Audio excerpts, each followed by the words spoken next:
Hi, Davi here, and today we have a new episode in the art review series. And today we'll be checking out the work of Rokuta, or FCE_9. Now, I do know that I've referenced one of their works before in the art session series. I did a study of their. It was a Ray fan art from the Neon Genesis Evangelion anime. So I'm gonna scroll down and find it. But this one. Hopefully, some of you guys have seen me reference this before. But yeah. Now, sadly, I actually did not know it was from this artist because sadly, they don't write their tag name, which I do recommend all artists to do. But yeah, I'm glad I found Rokuta. But they do have a very sort of demure, quiet approach to their work. And they do tend to focus a lot on the face or on portraits. And a lot of their expressions are they're very sort of not timid, but just like introspective in a way. And there's sort of a calmness in their work, or this one's a different style. But yeah, it's very sort of quiet, gentle, and I do like it. So let's just focus on. You do see a jump in like their style getting a bit more refined, like at this point maybe. I think the moment they focused more on the faces, that's where they got where their style sort of shot up a bit more. I do see lots of fan art of Evangelion here. So we have Asuka. In this case, she's wearing her hat, and she does have her eye patch here. So it's from the new version of Evangelion. I think it's from the last movie maybe. But yeah, I do see a lot of side profiles as well on their work. Here we have another ray from the side. Look at how gentle the rendering is. Not very wild strokes, very sort of planned out. I do like the soft reflected lighting. In a way, you do see that's like where most of the skin color is. But as you go out or go further up, you start to lose that sort of skin color. And in a way, it does blend with the hair color. Like look at this part right here. The edge isn't even that defined. It reminds me of a lot of like watercolor paintings where they just let the colors kind of flow into each other. You know, they're not always like focused on getting the edges always right. Obviously, there are some edges that do have some clarity, but for areas like this, they just kind of let it happen, right? So you do see the soft gradation of warm to cool. And even this area right here, it's mostly in blue, right? But I do see a little bit of greens, some cyan, so it's very analogous in that way. So I do see some very subtle hue variation. I do like this part right here where this blue is a lot more saturated in the back of the head, right? The bottom part of the chin is very saturated. Same thing for the lower part of the nose. Look at the lighting here for the nose. And the eyes are very simple too. So let's just zoom up. I'm not sure what program they're using, maybe Clip Studio Paint, I'm guessing. But again, another side profile here. I'm guessing this is Miku. She's a very popular character. I'm not even sure where she's from. Is she from a game, from a movie, anime show? Who knows? I do like this one better. I mean, they're both good, but I think the vibes, they're a bit more cooler here, I guess. Now, this one is a bit more detailed. I do see a little bit of that watercolor edge for some of their round brushes. So it does give you that, watercolor vibe as well. And I think that's a strong sort of feature in their work. They do have that softness that's very similar to watercolor. I do like how this part right here has like a highlight effect, like a flare effect, Reminds me of the work of, who's the artist's name? KSK something. Like they do have a YouTube channel where they don't even talk, but they do like 1 hour videos of them just painting characters and yeah. I guess they have a very similar style to where it's a bit watercolor-ish. Like you don't see a lot of like opaqueness. You do see a lot of brush strokes being layered on top of one another, and being able to see that via opacity. So I do like that. It's so nice to again look at the quiet sort of like vibes to it.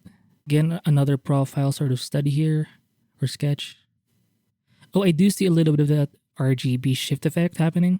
Are they doing it here? Oh shit, I do think they do add a little bit of it. And maybe there is a bit of like slight noise texture. It's a good touch, right? Look at how some parts of the neck of the face, there's a bit more of that saturated orange. It really makes the skin pop out, right?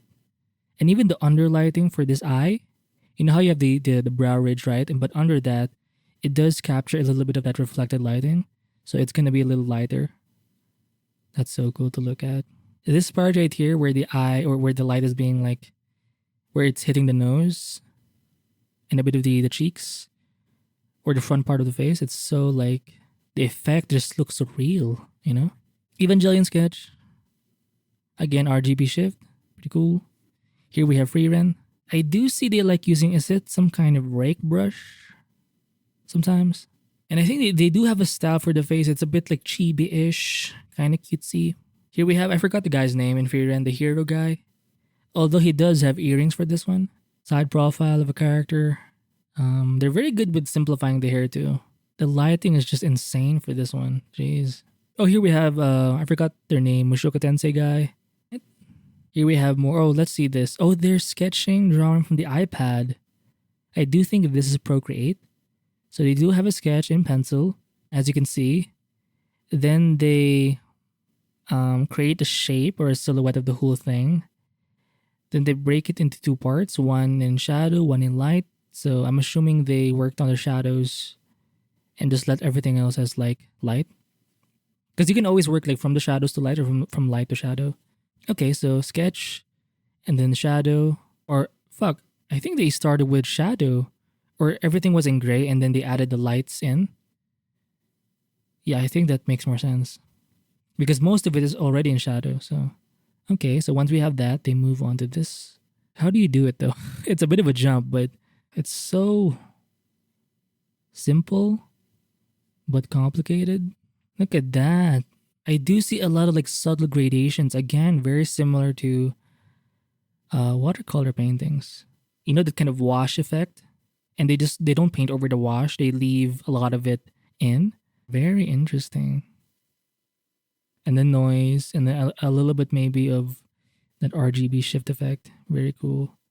And I guess they do leave in some of that initial pencil sketch or drawing. And yeah, they do. Here we have it from the side. And look at the colors here. It's what? It's a complementary color setup. It's red and green. Now, Asuka's hair is actually orange, right? But here they chose to make it... You do see a little bit of it in some underparts of the hair, but that's more of a lighting effect maybe. However, in the shadows... Yeah, in areas in light, you do see a little bit of that warmer orange sort of tint. But in the shadow area, it's in green. And I think it really complements the suit she's wearing, right? But if you look at the suit, the shadow is not in green, it's in blue, right? So you have an orange, green, red, blue, right? And look at how this part over here is red and this part over here is very blue. Like you don't even see like a set sort of line. It sort of just fades into each other, right? Now, it is a bit different for the hair because the shadow area is very like sharp. Like you know where the edge is. So one is going to be more orange and one is going to be more like green. Although you do see a little bit of that orange wash being sprinkled throughout. I'm not sure how they did that, but unlike this one, you do see some parts here where it's not even like it's just beautiful. It's so nice to look at. Oh, we have a process video here. So let's just watch this. Let me just zoom in. So we have the line work. I do see a pencil brush, right? So they do spend time really working on it. Erasing, doing a paint or a line work on top of the line work. Still in pencil. And then they do a final sort of pencil line drawing. That will probably end up in the actual painting. Gray, values, color, lots of soft brushes. Oh, it was too fast. That's one of my issues with these sorts of like recording features in like art apps is that they're too fast sometimes. Okay, line work, shadows. So once you have the final line work, shadows, they select the whole character, fill it up with gray, choose where the whites are. Oh shit, remember those grays earlier? I thought these were the shadows, but they used these sorts of light grays as the underlighting. Very interesting. Okay. And then they did some paint overs or fixed up some of those edges. And then added the color on top of that, maybe via color mode or multiply, and then paint over. Paint over. Oh, this one, it's starting to become a little more saturated. And what happened here? Oh, they used the soft brush, some kind of like really bright to really make the face, the hair pop out, a part of the palm pop out, and then again soft brush. That's like a color dodge maybe, or a soft light. Pretty cool. That is a cool process video right there. Let's just zoom in here. We'll pick this one because we can see it from this view. Look at that. And then noise, and then I do see a little bit of that. Let me just can I do this? I do see maybe noise and a slight RGB shift effect. I do see like a little bit of it. Very minimal though. Oh, look at this one. I love the hair. Very like wavy, smooth. Like they're always sort of flying. Like there's always like wind passing through. That's so cool. So here we have the sketch, the flats. Although I already see a little bit. Look at the soft area right here. Right? Look at how the skin is sort of fading into the hair in a way. Okay, and then what's next? It's such a jump, but yeah, I like the wavy hair. I think it really contrasts the face, because for the face, they're often kind of like quiet and still, but or is serene the word? But the moment the hair sort of happens, it's like not chaos, but just like it feels like the emotion is being shown through the hair. Right? This one does have a lot more texture, but it still has that watercolor-esque sort of vibe. And they do love playing with the lighting, with the soft brushes, to do this sort of like gradient vibe thing. Very, very cool. Look at the way the nose was done, how it's illustrated without using lines. It's just light versus shadow. And they're doing this thing where the light is really exposed, so it's basically white, but everything in shadow is the color of the skin. So I've noticed a lot of like anime artists do that. Highly exposed sort of. Here we have a very simple sketch, and everything is blocked out fairly cleanly, and then boom, look at that. Oh, I think we have a process video here, so let's just check it out. I did like it and repost it. Okay, so line work again, and then they'll refine the drawing, fix up the hair, the eyes, lots of back and forth sort of strokes happening. So this one takes the most time. Oh, now that this is the final sort of drawing that makes it into the illustration. Flats, lighting. Oh shit, it's too fast. Oh, slow down. Wait. Okay, line work. Flats for the whole, one flat for the whole thing. They break up the flats, hair, skin, clothing, lighting from the back. So basically this whole figure is actually in shadow, and now they're adding in the lights. Oh, we do see some like backlighting here, or some to sort of push the hair back, right? Or some parts of it anyway. And then the lighting. Okay, sharp lighting, meaning it's the shapes. And then another phase of lighting where they're using like a soft brush. So two lighting passes. One is like a hard sort of, you can see it here in the hair, in the clothing. And you can see like the hard edges being done. You can see the shape of it. The next lighting pass is like oh shit, it's a soft brush. Okay. And then another lighting pass for the top of the head. Or maybe they had to redo it or something. Okay. A redo of the lighting, and then, so instead of the lighting just coming from here, it's more here on top, I guess. So they added more. They added the highlights for the hair. Shit.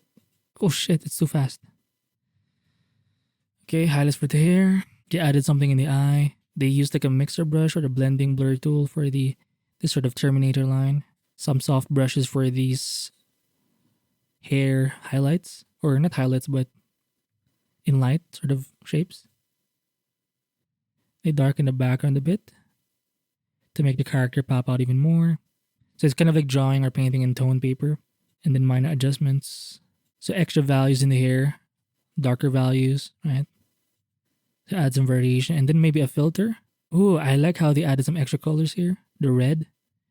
It looks very sort of digital-ish. I do think they did add like an RGB shift effect as well. And then an extra set of values. Oop. Something was expanded over here. Interesting. Oh, I guess yeah, okay. There you go. Wow. Such a cool sort of... I'm glad they shared their breakdown here or their process video. So yeah, I do recommend you check out their work here on Twitter or X. I will link Rokuta's page in the... They do have quite a few like process videos. So check it out. Look at this one. This is more of a full figure. You can actually see her body all the way to her like foot. So it's not just a portrait. So let me just quickly show you this. Look at that. Right? So it's pretty much the same process. Look at that. Pretty cool. So yeah, I will link this artist's page in the description below, and hopefully you enjoyed their painting, sketches, artwork. I'll see you in the next episode. Bye.